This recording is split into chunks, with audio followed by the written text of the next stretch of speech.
diferite? Nu, s-au împrăștiat toate acum. Nu știu ce să vă zic. Se strigă ceva, oamenii spun ceva. Spuneați că e un grup de 60-70 de români și vă aud că ați luat-o și dumneavoastră la fugă prin aeroport.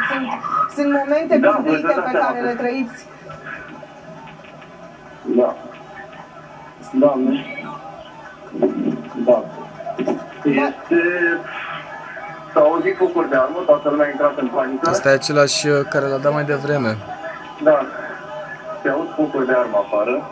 Afară? Reușiți să vă dați seama dacă sunt afară, așadar. Afară se aud focuri de armă. Afară se trage. Sunteți 60-70 de români, ne spuneați afară acolo. Se trage. Afară se trage. Da. O să vă rog pe cât se poate să încercați să vă păstrați calmul în aceste momente extrem de dificile.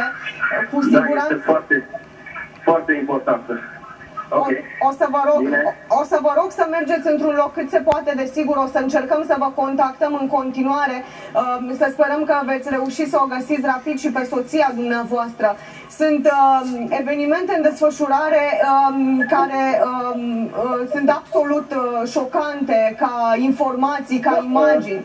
Eu nu stau auzim. Da, noi vrem să ieșim din pe unde ies, să deschiseseră niște uși acolo unde erau autobuzele, dar se pare că acum s-au liniștit. Mai fuge lumea? Ce faci? Suntem ok, stai liniștită. Vino încoace, dar nu mai pleca. Nu mai pleca, te rog.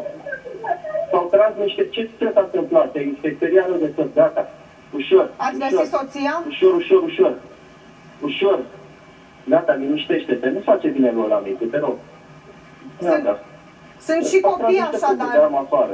Sunt și copii așadar în acest grup de 60-70 de români. V-am Da, ok. Te lovit? Ok. Bine, bine.